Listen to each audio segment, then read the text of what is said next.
السلام علیکم ورحمۃ اللہ وبرکاتہ۔ بسم اللہ الرحمن الرحیم۔ میت کو دفن کرنے کے بعد قبر میں مردے کی پہلی رات کو لیلۃ دہن کہتے ہیں۔ یہ رات بہت سخت اور مراحل سے بھری ہوتی ہے، بدکاروں کے لیے وحشت ناک جبکہ مومنوں کے لیے وحشت نما ہوتی ہے۔ آج ایک لمبی تفصیلی اور متفقہ حدیث پیش کریں گے جس میں قبر میں نیک اور بدکار انسانوں سے سوال و جواب اور میت کی قبر میں پہلی رات کا تفصیلی طور پر ہمارے پیارے نبی صلی اللہ علیہ وسلم نے ذکر فرمایا ہے۔ موت کے پہلے کچھ گھنٹے اور پہلے دن روح برزخ کے علاوہ اس مادی بدن کے ساتھ ساتھ رہتی ہے، کیونکہ دنیا میں روح کو اس مادی بدن سے انس و محبت تھی، اس لیے اب وہ اس بدن پر خاص توجہ رکھتی ہے اور اس کے ساتھ رشتہ اور رابطہ برقرار رکھنا چاہتی ہے۔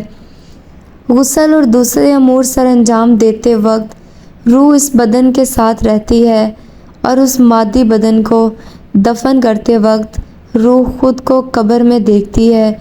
جو ہی میت کو قبر میں رکھا جاتا ہے اسی وقت قبر کی پہلی رات کا آغاز ہو جاتا ہے، اور یہ بہت ہی سخت رات ہوتی ہے جسے میت تجربہ کرتی ہے اور اس کو کوئی چھٹکارا نہیں ہے۔ حضرت امام صادق کی روایت کو مد نظر رکھتے ہوئے مسلمانوں کی نظر میں قبر اور وہاں کے پیش آنے والے تمام احوال عالم برزخ ہیں۔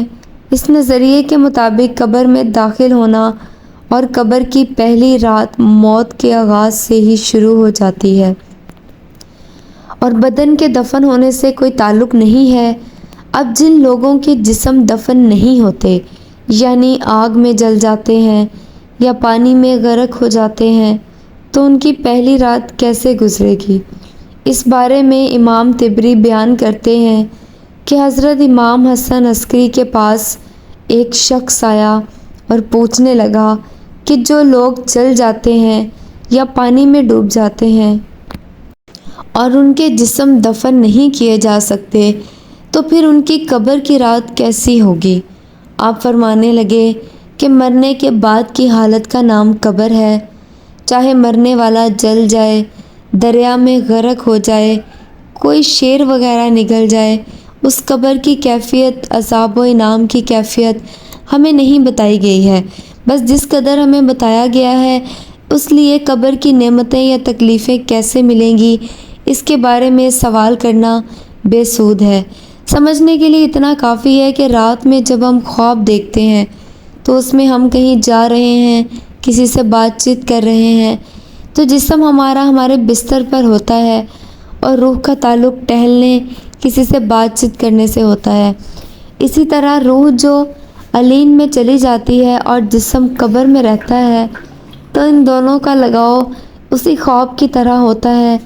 جسم کہاں ہوتا ہے وہ اللہ ہی کو معلوم ہے۔ اب بات کرتے ہیں قبر کی پہلی رات کیسی ہوگی۔ حضرت برا بن عازب رضی اللہ عنہ بیان کرتے ہیں کہ ہم حضور پاک صلی اللہ علیہ وسلم کے ساتھ ایک انصاری کے جنازے میں شریک ہوئے۔ ہم جب قبر پر پہنچے تو لحد تیار نہیں ہوئی تھی، لحد تیار ہو رہی تھی کہ ہم حضور اقدس صلی اللہ علیہ وسلم کے پاس بیٹھ گئے جو کہ میت کے سرہانے بیٹھے تھے۔ ہم نے دیکھا کہ آپ صلی اللہ علیہ وسلم کبھی آسمان کی طرف دیکھتے اور کبھی لحد کے اندر دیکھتے جو کہ تیار ہو رہی تھی۔ 3 مرتبہ ایسا کرنے کے بعد حضور اقدس صلی اللہ علیہ وسلم نے اس طرح دعا مانگی: اے اللہ، میں عذاب قبر سے تیری پناہ چاہتا ہوں۔ پھر آپ صلی اللہ علیہ وسلم نے ارشاد فرمایا: بندہ مومن جب دنیا کی طرف سے رابطہ توڑ کے آخرت کی طرف متوجہ ہوتا ہے، یعنی جب اس کی موت کا وقت آتا ہے، تو سورج کی طرح چمکتے دھمکتے سفید چہروں والے فرشتے جنتی خوشبودار جنتی کفن لے کر اس کے پاس آتے ہیں، حتیٰ کہ وہ حد نظر تک اس کے سامنے بیٹھ جاتے ہیں۔ پھر ملک الموت تشریف لاتے ہیں، حتیٰ کہ وہ اس کے سر کے پاس بیٹھ جاتے ہیں اور کہتے ہیں: پاکیزہ روح، اللہ کی مغفرت اور اس کی رضامندی کی طرف چل۔ وہ روح ایسے نکلتی ہے جیسے مشکیزے سے پانی کا قطرہ، بالکل غیر محسوس طریقے سے اس کی روح نکال لی جاتی ہے اور جب ملک الموت اس کی روح نکالتے ہیں تو باقی فرشتے اسے آنکھ جھپکنے کے برابر بھی اسے ملک الموت کے پاس نہیں رہنے دیتے، بلکہ اسے فوراً اس کے کفن اور اس خوشبو میں لپیٹ دیتے ہیں جو جنت سے لائی ہوتی ہے۔ پھر اس کی روح کو لے کر بلند ہوتے ہیں اور فرشتوں کی جس جماعت کے پاس سے وہ گزرتے ہیں تو فرشتے پوچھتے ہیں کہ یہ کیسی خوشبو ہے، تو وہ اس کے دنیا کے ناموں میں سے بہترین نام لے کر بتاتے ہیں کہ یہ فلاں بن فلاں کی روح ہے، حتیٰ کہ وہ اسے آسمان پر لے جاتے ہیں اور اس کے لیے دروازے کھولنے کی اجازت طلب کرتے ہیں۔ تو آسمانوں کے جو دروازے ہیں اس کے لیے کھول دیے جاتے ہیں، پھر ہر آسمان کے مقرب فرشتے اگلے آسمان تک اس روح کو عزت و احترام کے ساتھ لے کر جاتے ہیں، حتیٰ کہ اسے 7ویں آسمان تک پہنچا دیا جاتا ہے۔ تو اللہ تعالیٰ فرماتا ہے، میرے بندے کا نامہ اعمال علیین میں لکھ دو۔ علیین اور سجین یہ 2 مقامات ہیں۔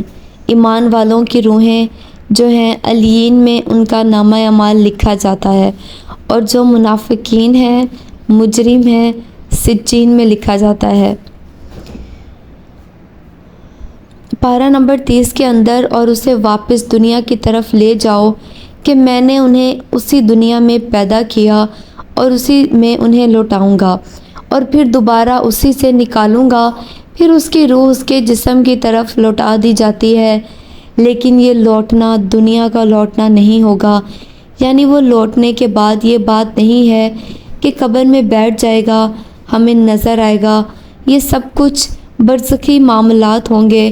آیت نمبر 42 کے تحت کہ نیند کی حالت میں بھی انسان کی روح قبض ہوتی ہے، لیکن اس کو چٹکی کاٹیں تو وہ جاگ اٹھتا ہے، روح کا تعلق بھی رہتا ہے۔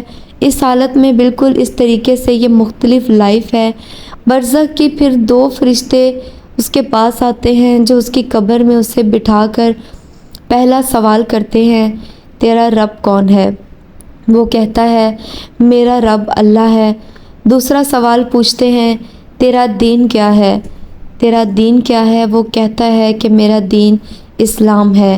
پھر پوچھتے ہیں کہ وہ آدمی جو تم میں مبعوث کیے گئے وہ کون ہیں؟ تو وہ کہتا ہے، وہ اللہ کے رسول محمد صلی اللہ علیہ وسلم ہے۔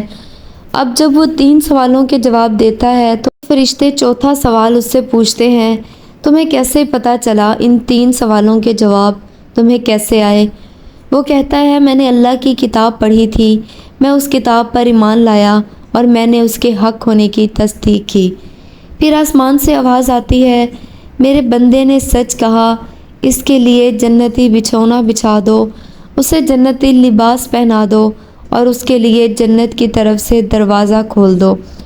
قبر اندر ہی جنت کی طرف دروازہ کھل جائے گا، وہاں اسے ہوا کے جھونکے اور خوشبو بھی آتی ہوگی، اور حد نظر اس کی قبر کو کشادہ کر دیا جائے گا۔ خوبصورت چہرے، خوبصورت لباس اور بہترین خوشبو والا ایک شخص اس کے پاس قبر میں آئے گا اور کہے گا، اس چیز سے خوش ہو جا جو چیز تجھے خوش کر دے، یہ وہ دن ہے جس کا تجھ سے وعدہ کیا جاتا تھا۔ وہ شخص پوچھے گا کہ اے شخص تو کون ہے؟ تیرا چہرہ بھلائی لانے والا چہرہ ہے۔ وہ جواب دے گا، میں تیرا عمل صالحہ ہوں، یعنی نیک اعمال۔ ایک خوبصورت شخص کی شکل میں اس کی قبر میں آئے گا، تو پھر وہ شخص کہے گا، اے اللہ، اے میرے رب، جلدی کر، فوراً قیامت قائم فرما دے، حتیٰ کہ میں اپنے اہل و عیال کی طرف چلا جاؤں۔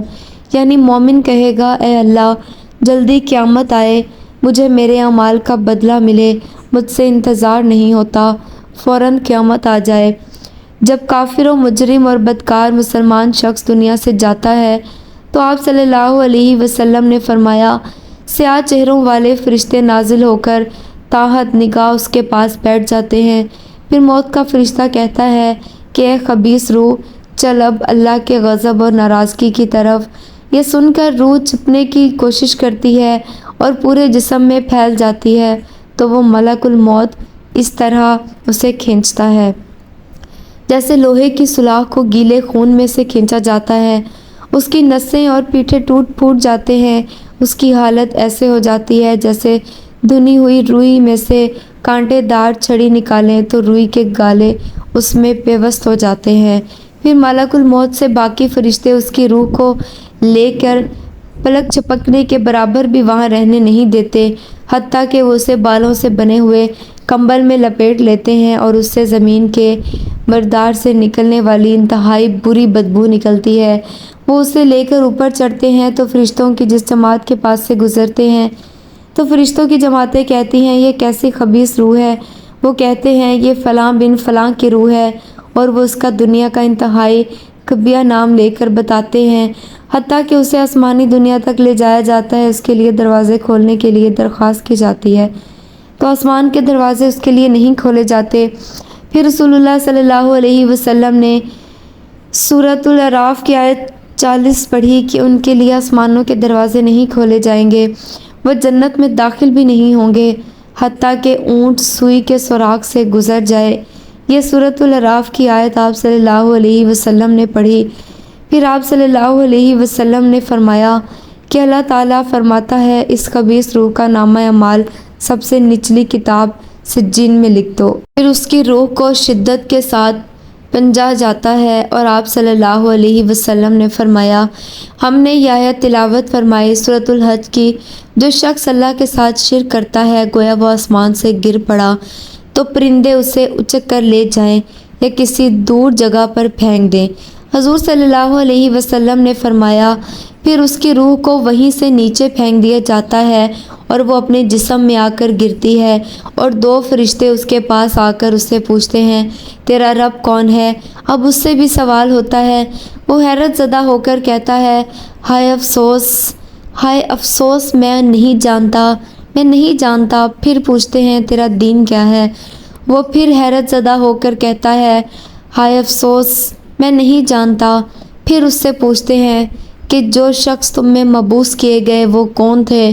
تو وہ کہتا ہے ہائے افسوس، میں نہیں جانتا۔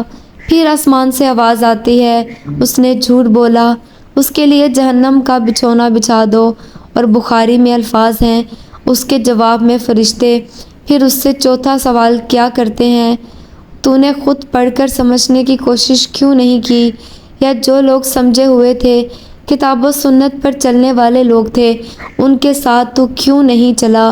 اللہ تعالیٰ فرماتا ہے اس کے لیے جہنمی بچھونا بچھا دو اور جہنم کی طرف ایک دروازہ کھول دو، وہاں سے گرمی اور گرم ہوا اس کی قبر میں آتی رہے گی۔ اس کی قبر کو اس قدر تنگ کر دیا جائے گا کہ اس کی پسلیاں ایک دوسرے کے اندر داخل ہو جائیں گی، اور ایک بیاہ چہرے والا شخص فتح لباس میں، انتہائی بدبودار لباس میں اس کے پاس آئے گا اور اسے کہے گا تمہیں ایسی چیزوں کی بشارت ہو جو تمہیں غمزدہ کر دیں، یہ تیرا وہ دن ہے جس کا تجھ سے وعدہ تھا۔ وہ پوچھے گا تو کون ہے؟ تیرے چہرے سے تو خیر کی توقع نظر نہیں آتی۔ وہ جواب دے گا میں تیرا خبیث عمل ہوں جو تو دنیا میں کیا کرتا تھا۔ پھر وہ کہتا ہے میرے رب قیامت قائم نہ کرنا، اے میرے رب قیامت قائم نہ کرنا۔ اللہ پاک سورۃ یاسین کی آیت نمبر 52 میں فرماتا ہے یعنی جب قبروں سے نکالا جائے گا مجرموں کو وہ کہیں گے ہائے افسوس، ہمیں کس نے ہماری قبروں سے باہر نکالا؟ تو اللہ تعالیٰ کیا فرمائے گا یہی ہے جس کا وعدہ رحمان نے کیا تھا اور رسولوں نے سچ کہا تھا۔ ناظرین، اللہ تعالیٰ کے 99 ناموں میں سے ایک نام ضرور ٹائپ کیجیے گا۔ شکریہ۔ اگر آپ کو ویڈیو اچھی لگی ہو اور معلوماتی لگی ہو تو صدقہ جاریہ کی نیت سے ویڈیو کو ضرور شیئر کریں۔ اللہ تعالیٰ ہمارا خاتمہ بالخیر ایمان پر فرمائے۔ اللہ حافظ۔